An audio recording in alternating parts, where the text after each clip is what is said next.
नमस्कार सभी साथियों को। आज की इस क्लास में हम डिस्कस करने वाले हैं एमसीक्यू, जो कि उत्तराखंड लेक्चरर इंग्लिश की अगर बात करें तो उसके सिलेबस को ध्यान में रखते हुए हमने प्रिपेयर कर रखा है। और एक मॉक टेस्ट कंसिडर कर सकते हैं इसको, मिनी मॉक टेस्ट अगर बात करें तो लगभग इसमें 25 के आसपास हमने एमसीक्यूज ले रखे हैं। तो क्वेश्चन का लेवल थोड़ा सा ट्रिकी है, ज़्यादा हाई लेवल का भी नहीं है इतना, ठीक है।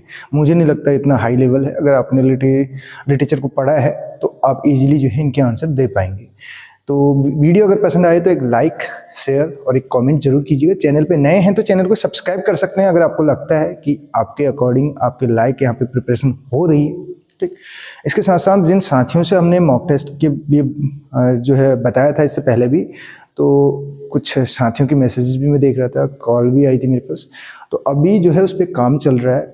और बात करें तो वेबसाइट का भी जो वेबसाइट और एप्लीकेशन की जो हम बात कर रहे थे तो उसमें भी थोड़ा डिले हो रखा है, तो उस के चलते भी थोड़ा सा इसमें समय लगेगा। भी जिन साथियों के पास थोड़ा सा पेशेंस है, जो थोड़ा सा पेशेंस दिखा सकते हैं, तो वही जो है वेट करें। अदरवाइज अदर जो साथी जिनको कहीं से कहीं तक कोई दिक्कत महसूस हो रही है तो अन्य सोर्सेज से भी अपनी प्रिपरेशन कर सकते हैं।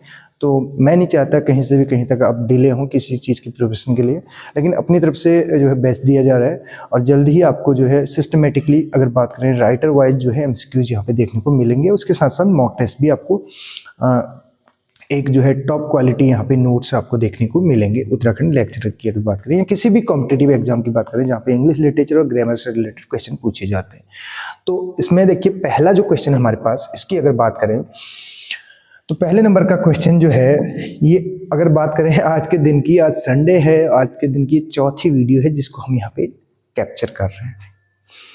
तो इसमें देखिए पहला जो क्वेश्चन है, which work marks the transition from medieval to renaissance literature. England में मेडिएवल टू रेनेसा की बात कर रहा है। तो Canterbury tales, utopia, faerie queene, doctor Faustus. Canterbury tales किसने लिखा है आपको पता होना चाहिए, चारों ऑप्शन के बारे में भी आपको पता होना जरूरी है। कैंटरबरी टेल्स लिखा है जॉफ्री चौसर ने, जिनको फादर ऑफ इंग्लिश पोइट्री या father of English literature consider किया जाता है। इसके अलावा बात करें मॉर्निंग स्टार ऑफ रेनेसा इनके लिए, ठीक है। और कैंटरबरी टेल्स के बारे में ऑलरेडी हमने वीडियो बना रखी है, तो वहाँ पे एमसीक्यूज भी डिस्कस कर रखे हैं, डिटेल में इसके बारे में डिस्कस कर रखा है। यूटोपिया टॉमस मूर का है, ठीक। और इसके अलावा बात करें ये political and social satire type का है यूटोपिया की अगर बात करें। फेरी क्वीन एडमंड स्पेंसर का है, जिनको पोइट कहा गया किसके द्वारा, चार्ल्स लैम्ब के द्वारा। और डॉक्टर फॉस्टर्स जो है ये क्रिस्टोफर मॉलो का है, जो कि यूनिवर्सिटी विट्स में से एक कंसिडर किए जाते हैं। तो इसका जो करेक्ट आंसर हो जाएगा वो हो जाएगा हमारा यूटोपिया। यूटोपिया की अगर बात करें तो इसको लिखा गया था, ओरिजिनली ये लिखा गया था 1516 में, ये लैटिन में लिखा गया था। किस उस टाइम पे इसको लैटिन में लिखा गया था, बाद में 1551 में जो है इंग्लिश में। ये चीज़ आपको ध्यान रखनी है, टॉमस मूर का यूटोपिया। नेक्स्ट क्वेश्चन की ओर बढ़ेंगे। अगला क्वेश्चन देखिए, स्पेंसर का जो फेरी क्वीन है ये लिखा गया है, ये किस में लिखा गया है ये पूछा जा रहा है। हीरोइक कपलेट में, ब्लैंक वर्स में, स्पेंसरियन स्टेंजा, ओटावा रिम। तो चार ऑप्शन हमारे पास हैं। और जो इसका करेक्ट आंसर है, इसके करेक्ट आंसर की हम बात करें तो हो जाएगा C option, Spenserian stanza. Spenserian stanza की बात करें तो लाइन्स स्टेंजा होता है, 9 लाइन का होता है। फर्स्ट 8 लाइन इसमें हमें देखने को मिलती है, किसमें, फर्स्ट टू 8 लाइन जो है ये देखने को मिलती है इयाम्बिक पेंटामीटर में। इयाम्बिक पेंटामीटर में हमें देखने को मिलती हैं। और इसके अलावा बात करें जो लास्ट जो 9th नंबर की लाइन है वो हमें किस में देखने को मिलती है, जो 9th लाइन है वो इयाम्बिक हेक्सामीटर, इयाम्बिक हेक्सामीटर में देखने को मिलती है, ठीक है। पेंटा का मतलब होता है 5, हेक्सा का मतलब होता है 6, इयाम का मतलब होता है यूएस, अनस्ट्रेस्ड और स्ट्रेस्ड सिलेबल जहाँ पे हमें देखने को मिलते हैं, ठीक। हमने इसके बारे में बात भी की थी, अनस्ट्रेस्ड और स्ट्रेस्ड की अगर बारे में बात करें तो अनस्ट्रेस्ड जैसे इसमें बात करें दुम दा, ये पैटर्न रहते हैं, ठीक है। दुम दा दुम दा दुम दा, अनस्ट्रेस्ड स्ट्रेस्ड, ठीक है, यूएस, ठीक है। तो ये हमारा इयाम्बिक, ऐसी इयाम का मतलब 2 सिलेबल हो गए यूएस, और पेंटा का मतलब हो गया 5, 2 इंटू 5 आपका 10। ये एक डेका सिलेबिक लाइन हो गई। डेका सिलेबिक लाइन इयाम्बिक पेंटामीटर में भी देखने को मिलती है, और अगर बात करें ट्रॉकी वाले में भी हमें देखने को मिलेगी। ट्रॉकी जो है इसका उल्टा होता है, जिसको SU बोला जाता है, जिसमें स्ट्रेस्ड और अनस्ट्रेस्ड रहता है। जैसे इसका उल्टा हो जाएगा, जैसे दुमदा है तो दादुम हो जाएगा, वहाँ पे पैटर्न हमें देखने को मिलेगा। तो ये बात थी किसकी, स्पेंसरियन स्टेंजा की। 9 लाइन का स्टेंजा होता है। फर्स्ट 8 लाइन जो है इयाम्बिक पेंटामीटर में होती हैं। जो 9th लाइन होती है वो इयाम्बिक हेक्सामीटर, यानी कि हेक्सा का मतलब हमने 6 बताया, पेंटा का मतलब 5, पेंटागन आपने सुना होगा। और इसके अगर राइम स्कीम की बात करें, एक चीज यहाँ पे बच रही है, जो राइम स्कीम है वो है AB BC BCC, ये है इसकी राइम स्कीम। ठीक, ये इंटरलॉक्ड है। ये देखिए लास्ट जो लेटर है ये आपको यहाँ पे भी देखने को मिल रहा है, इंटरलॉक कर रही है कहने का मतलब। ठीक, जो राइम स्कीम है, लेटर की बात नहीं, जो जैसे कविता होती है उसमें राइम स्कीम निकालना आपको आता होगा, तो उसके बेस पे इंटरलॉक कर दी, यानी कि जो इसका लास्ट का वर्ड है वो दूसरी लाइन के फर्स्ट से मैच कर रहा है, यानी कि जो दूसरे स्टेंजा की जो पहली लाइन है उसकी राइम स्कीम से मैच कर रहा है। ब्लैंक वर्स क्या है, फ्री वर्स क्या है, इसके बारे में तो आपको पता होगा ही। रही बात राइपनेस इज ऑल, ये जो है अकर्स इन, तो ये हमें कहाँ पे देखने को मिलता है, ये हमें देखने को मिलता है किंग लियर में। ये बात करें जितने भी वर्क यहाँ पे रखे हैं ये किसके हैं, विलियम शेक्सपियर के हैं। जैसे 4 ग्रेट ट्रेजेडीज के बारे में आपने सुना होगा, HOKM, तो उसमें शॉर्टेस्ट कौन सी है, लॉन्गेस्ट कौन सी है, सारी चीज़ें आपको पता होनी चाहिए। बेसिक सी चीज़ें हैं, ज़्यादा इस पर टाइम वेस्ट नहीं करेंगे। नेक्स्ट क्वेश्चन की अगर बात करें तो विच विक्टोरियन नोवेल जो है क्या करती है, कह रहा है प्रेजेंट्स फेट, फेट का मतलब होता है किस्मत, भाग्य, as an impersonal force governing human life. तो जेन आयर किसका है, आपने सुना होगा ब्रॉन्टे सिस्टर्स के बारे में सुना होगा, स्टॉर्मी सिस्टरहुड, तो उन्हीं में से एक का ही है। मिडिल मार्च किसका है ये भी आपको बताना है। ठीक, ये चारों वर्क्स किसके हैं ये आपके लिए क्वेश्चन है। ठीक है, ये इनके आंसर आपको बताने हैं, लेकिन जो इसका करेक्ट आंसर है वो मैं बता के जा रहा हूँ। टेस्ट ऑफ द अर्वबिल्स जो है इसका करेक्ट आंसर हो जाएगा। नेक्स्ट क्वेश्चन, पैराडाइज लॉस्ट में सैटर्न जो है, सैटर्न की बात चल रही है, तो मोस्ट कन्विंसिंगली पोर्ट्रेड एज, तो किस रूप में पोर्ट्रेट उसको किया जाता है, comic villain, tragic rebel, moral hero, Christian martyr, तो ट्रेजिक रेबल करके। नेक्स्ट क्वेश्चन की ओर मूव कर रहे हैं। अगला क्वेश्चन देखिए, मेटाफिजिकल पोएट्री से रिलेटेड है, और डन अफेक्ट्स मेटाफिजिक जो था ये ड्राइडन के द्वारा वो कहा गया था, और यहाँ पे मेटाफिजिकल पोएट्री की बात चल रही है। डन अफेक्ट्स मेटाफिजिक्स की बात करें तो ड्राइडन ने पहले ये कह रखा है, ड्राइडन यानी कि एज ऑफ ड्राइडन आपको पता है, रेस्टोरेशन एज 1660। और अगर बात करें मेटाफिजिकल पोएट्स की बात करें तो ये आपने इसके बारे में पढ़ा भी होगा, ये किसने कॉइन कर रखा है, या ये पहली बार यूज किसके द्वारा किया गया। मेटाफिजिकल पोएट्री बोला जा रहा है यहाँ पे। पोएट की अगर बात करें तो बेन जॉनसन इसका करेक्ट आंसर है। इस क्वेश्चन का करेक्ट आंसर भी जो है बेन जॉनसन ही होगा। ठीक है, डन अफेक्ट्स मेटाफिजिक्स ऐसा दिखेगा तब जाके ड्राइडन हम मानेंगे, ये तो बेन जॉनसन जिनके नाम पे हमने एज ऑफ सेंसिबिलिटी भी बताया था, जिसमें सेंस की हमने बात की थी। सेंसिबिलिटी का मतलब है सेंस का मतलब होता है फीलिंग्स या इमोशन से। टाइम पीरियड उसका 1745 से 1785 तक है। इसमें देखिए डिक्शनरी के लिए भी जाने जाते हैं, ये Samuel Johnson. Which romantic poet is most closely associated with medievalism, तो ये इसका जो करेक्ट आंसर है वो एस.टी. कॉलरिज हो जाएगा, सैमुअल टेलर कॉलरिज, जिनको जाना जाता है, इनकी एक क्रिएशन है कविता, इनकी जो लिरिकल बैलेड्स में भी है, फर्स्ट पोएम के रूप में है the rime of the ancient mariner, और लास्ट पोएम जो है विलियम वर्ड्सवर्थ की है Tintern Abbey. Shelley ode to west wind, iconoclastic भी कहा जाता है इसको। आइकोनोक्लास्टिक का मतलब होता है जो ट्रेडिशनल इमेजेस का ब्रेकर, कहने का मतलब है ट्रेडिशनल जो इमेजेस हैं उस प्रथा को न मान के। ठीक, तो breaker of traditional images, iconoclastic अगर वर्ड आपने सुना हो। पीबी शैले की बात चल रही है, पर्सिविसी शैले की। 4 के 4 जो है रोमांटिक एज से बिलोंग करते हैं। Keats, last to born, first to die. इसके अलावा निगेटिव कैपेबिलिटी टर्म कॉइन कर रखा है। इनकी बात करें तो इनके लिए आइकोनोक्लास्टिक हमने बोला।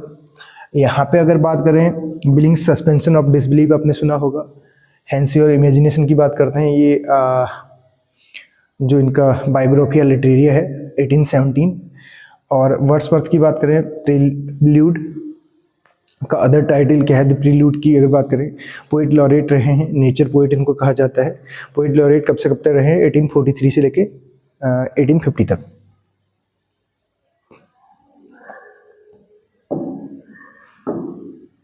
नेक्स्ट क्वेश्चन, इनकी एक कविता भी है रेनबो, उसका अदर टाइटल है, सब टाइटल है, वो हमने बताया था लास्ट वीडियो में। तो अब जरूर बताएगा कौन सी कविता का सब टाइटल जो है रेनबो है करके, द रेनबो करके। Arms and the man primarily attacks. Arms and man किसका है, GB Shaw, George Bernard Shaw. तो ये अटैक करता है आइडिया ऑफ किस पे, रोमांटिक हीरोइज्म, करेक्ट आंसर हो जाएगा। जीबी शॉ की बात करें तो प्रॉब्लम प्लेज के लिए जाना जाता है। और इनके अलावा कौन थे जिनका हमने जिक्र किया था प्रॉब्लम प्लेज में, ठीक। इनको नोबेल प्राइज कब मिलता है, उनको भी नोबेल प्राइज मिला है, वो भी प्रॉब्लम प्लेज के लिए जाना जाता है। और प्रॉब्लम प्ले की बात करें तो शेक्सपियर का कौन सा प्ले जो है प्रॉब्लम प्ले के नाम से जाना जाता है, ये भी लास्ट वीडियो में डिस्कस कर रखा है, उसका आंसर भी आपको बताना है, ताकि पता तो चले कि कितने जो है हमारे साथी रेगुलर हमारी वीडियोज को वॉच कर रहे हैं। अगर आप रेगुलर वॉच कर रहे हैं तो डेफिनेटली आप मान के चलिए आपको यूनिक यहाँ पे नोट्स मिल रहे हैं। Which play of Shakespeare ends with the line the rest is silence.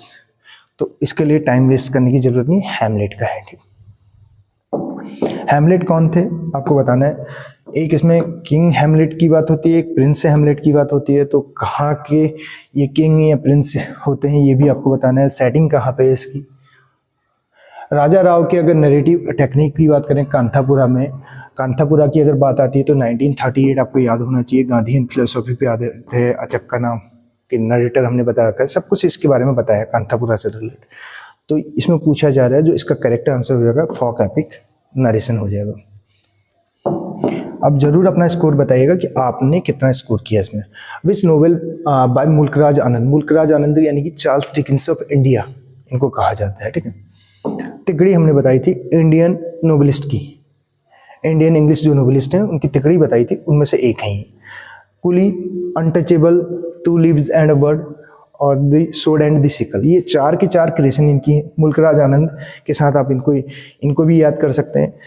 कहीं पे वर्क से रिलेटेड क्वेश्चन बनता है तो डेफिनेटली आप वहाँ पे इजीली आइडेंटिफाई कर पाएंगे। और जो इसका करेक्ट आंसर हो जाएगा वो हो जाएगा the sword and the sickle.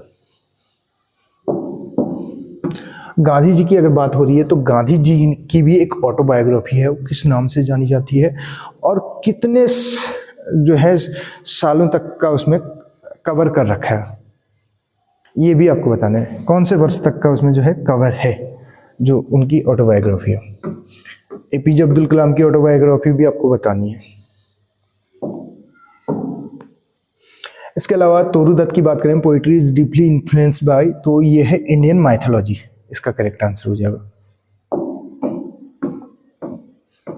The guide ends with the suggestion of. अगर कोई भी क्वेश्चन आपको ऐसा लगता है कि आउट ऑफ सिलेबस है तो आप उसको इग्नोर कर सकते हैं।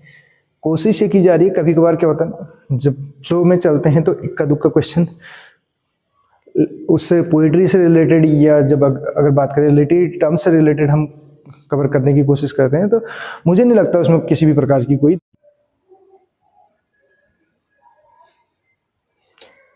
इसमें बात चल रही थी गाइड की ends with the suggestion of, किस चीज़ का सजेशन होता है, स्पिरिचुअल एम्बिग्यूटी। और गाइड जो है आर के नारायण का है, 1958 में आपको पता है। रिटर्न की बात करें तो 1960 में इसके लिए साहित्य अकेडमी मिलता है, साहित्य अकेडमी। राजू गाइड आपको पता होगा उसके बारे में भी। तो मेन कैरेक्टर भी अगर आप लर्न कर सकते हैं तो इनसे रिलेटेड क्वेश्चन पूछा जाता है, इसके कैरेक्टर से स्पेशली पूछा जाता है। कमला दास की अगर पोइट्री की बात करें तो कन्फेशनल पोइट्री के लिए जानी जाती है। My mother eight 66 class 12th में हमें देखने को मिलता है। तो फोकस किस पे करती है? तो पर्सनल एक्सपीरियंस पे करती है। थोड़ा स्पीड से चलेंगे। 15 नंबर का क्वेश्चन है, विच पोएट की बात चल रही है, तो associated with the poem night of the scorpion, तो ये है Nissim Ezekiel, Bene Israel poet भी इनको कहा जाता है। कहाँ से बिलोंग करते हैं ये बताना है आपको, ठीक है। गीतांजलि की बात करें तो इसमें जो इसका करेक्ट आंसर हो जाएगा क्या, 4 ऑप्शन हमारे पास है, तो इसका आंसर हो जाएगा मिस्टिसिज्म। ए ऑप्शन इसका करेक्ट हो जाएगा क्वेश्चन नंबर 16 की अगर बात करें तो। गीतांजलि का अदर टाइटल क्या है ये आपको बताना है। 1910 में इसको लिखा गया बंगाली में। इंग्लिश में अगर बात करें ट्रांसलेशन इसका 12 में, और 13 में इसके लिए मिल रखा है क्या, नोबेल प्राइज। ये आपको ध्यान रखना है। और फर्स्ट नॉन यूरोपियन है जिनको नोबेल प्राइज मिलता है। फर्स्ट नॉन यूरोपियन का मतलब है फर्स्ट एशियन, इंग्लिश में नोबेल प्राइज की बात हम कहा। तो गीतांजलि के लिए मिल रखा है इनको। अभी ग्रामर से रिलेटेड क्वेश्चन है, इसमें देखिए कैसे आइडेंटिफाई करेंगे इनको। देखिए, each of the students have submitted, each of the students सही है, हैव ईच आ रहा है तो हैव नहीं होगा, हैज होना चाहिए था, और डियर आ रहा है वहाँ पे, ठीक है, ये भी गलत हो गया, ठीक है। तो पहला गलत हो गया। दूसरा, each of the students has submitted his work. तीसरा है each students has submitted, each आ रहा है, डियर आ रहा है, गलत है भी, ठीक है। ईच ऑफ द स्टूडेंट्स होना चाहिए था, ये भी गलत है, ठीक। तो अब सही हमारा बी है, each of the students plural noun तो है, और सिंगुलर हेल्पिंग वर्ब है, और इस सिंगल के हिसाब से ही जो है पॉजिटिव एडजेक्टिव भी है। ये करेक्ट है हमारा, ठीक। नेक्स्ट क्वेश्चन क्या कहते हैं, देखिए अगला क्वेश्चन इसमें क्या कह रहे हैं। क्वेश्चन आपके सामने है, पूछा जा रहा है आइडेंटिफाई दी क्लॉज। क्लॉज की बात की जा रही है। क्लॉज 2 टाइप के होते हैं, एक मेन क्लॉज होता है, एक होता है सबऑर्डिनेट क्लॉज।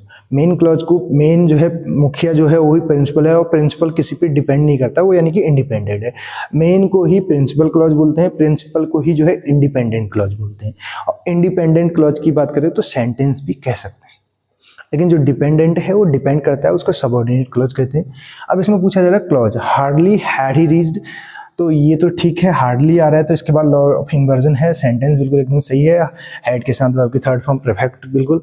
और इसके अलावा ट्रेन लेफ्ट, दूसरा आपका सिंपल पास्ट में, ये एकदम सेंटेंस सही है। क्लॉज पूछ रहा है, क्लॉज की बात करें तो क्लॉज इसमें हो जाएगा had he reach the station when the train left, तो पहुंचने वर्ब की बात हो रही है, वर्ब की विशेषता बताता है। एडवर्ब वाले में आ जाएंगे। एडवर्ब में अगर बात करें हार्डली और स्कार्सली जो होता है, इनके साथ एक तो देखिए व्हेन का यूज होता है। देखिए ये पेयर के रूप में, जैसे कोरिलेटिव अपने वो कंजंक्शन वगैरह भी पढ़े होंगे, तो यहाँ पे हार्डली स्कार्सली आएगा तो व्हेन आता है, ये चीज़ आपको क्लियर होनी चाहिए। तो इसमें एडवर्ब क्लॉज ऑफ टाइम जो है, इसका सी ऑप्शन करेक्ट हो जाएगा। नेक्स्ट क्वेश्चन की ओर बढ़ेंगे। जितनी भी चीज़ें आपको बताई जा रही हैं आप उनको नोट डाउन कर सकते हैं, और आने वाले समय में जो है आपको मॉक टेस्ट के जरिए भी यहाँ पे जो है टॉप लेवल के नोट्स देखने को मिलेंगे। Choose the correct transformation. No sooner did he see the police then he run away. No sooner did, ये अब इसका हमें ट्रांसफॉर्मेशन करना है। नो सूनर के साथ देन, ठीक है, ये तो सही है। अब इसका हमें ट्रांसफॉर्मेशन करना है, ट्रांसफॉर्म करना है। कैसे करेंगे? जैसे ही देखा, ठीक है, as soon as he saw the police he runs away. ये देखिए पास्ट प्रेजेंट है, कॉम्बिनेशन बन ही नहीं रहा, पास्ट में ही जाना है, ठीक है। डिड और टेंस भी हम चेंज नहीं कर सकते उसमें, ठीक है। As soon as he had seen the police he run away. Did, ये देखिए सिंपल पास्ट का, ये वाला भी नहीं बनने वाला इसमें। अब देखिए as soon as he sees, ये वाला भी नहीं होगा, तो हमारे पास एक ही ऑप्शन बच रहा है, as soon as he saw, जैसे ही उसने देखा पुलिस को, ही रैन अवे, वो भाग गया। Identify the error, error identify करना है, ठीक। कैसे करेंगे error identify? Scarcely had she entered the room when the phone wrong. ये फोन है, एक फोन होता है, हिरण का बच्चा है ये, तो इसकी अगर हम बात करें, इसमें जो एरर हो जाएगा क्या हो जाएगा, hardly she enter the room when the police wrong, hardly had she entered the room, scarcely had she entered the room when the phone rang.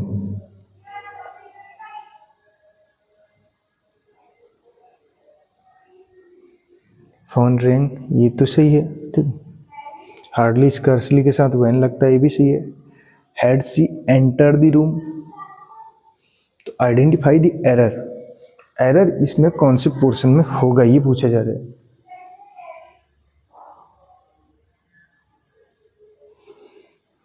Scarcely had she entered the room when the phone rang. तो scarcely, hardly, scarcely के साथ when तो सही है, इसमें मुझे तो कोई एरर लग नहीं रहा है इसमें, ठीक है। मेरे हिसाब से तो इसमें एरर नहीं होगा, ठीक। Use the sentence showing correct use of modal auxiliary. He must to go now, he need not to worry, he ought to apologize, need not to worry. Modal auxiliary की बात कर रहे हैं ना, तो जैसे ही कैन गो होता है, नीड नॉट वरी होना चाहिए, टू वरी नहीं होगा, ये मेन वर्ब ये फिर इंफिनिटिव की तरह काम कर रहा है। और ही डेयर्ड नॉट टू स्पीक, ये भी नहीं है मॉडल एक्सिलरी। ऑट टू होता है, ऑट के साथ टू लगता है, ऑट टू अपोलोजाइज, ठीक है, ये वाला सही है, सी ऑप्शन। 22 में क्या कह रहा है, फिगर ऑफ स्पीच बताना है। फिगर ऑफ स्पीच इसमें क्या होगा देखिए, दिस सिटी नेवर स्लीप्स। सिटी कहाँ सोती है भाई, हाइपरबोली है नहीं, मेटाफर भी है नहीं, आयरनी है नहीं, पर्सोनिफिकेशन करने की कोशिश कर रहा है। सिटी नहीं सोती है, पर्सोनिफाई किया जा रहा है, मानवीकरण। Choose the correct question tag, question tag की बात की जा रही है, तो क्वेश्चन टैग में क्या करेक्ट हो जाएगा, let's go for a walk, और लेट्स लगे तो इसमें शैल भी होता है, तो इसका करेक्ट आंसर हो जाएगा फर्स्ट। आइडेंटिफाई की बात करें, इफ विशेज वर हॉर्सेज, अगर जो विशेज हैं वो हॉर्सेज होती तो क्या होता है भाई, वैगर्स वुड राइड, तो वैगर्स क्या करते हैं, राइड करते हैं। तो ये सब्जेक्टिव मूड है, मूड की बात चल रही है। नेक्स्ट क्वेश्चन आपका है 25 नंबर का, लास्ट क्वेश्चन है, जरूर आप बताएगा कि वीडियो आपको कैसी लगी करके, ठीक। इसमें choose the correct preposition, he has no control, control नहीं है भाई किसके ऊपर, टेम्पर के ऊपर, ओवर हो जाएगा, he has no control over his temper. तो ये जो है 25 क्वेश्चंस थे जो हमने डिस्कस की। कैसी लगी आपको वीडियो जरूर बताएगा, अगर वीडियो पसंद आई तो अपने फ्रेंड्स के साथ भी शेयर कर सकते हैं। मिलते हैं अगली वीडियो में, थैंक यू सो मच।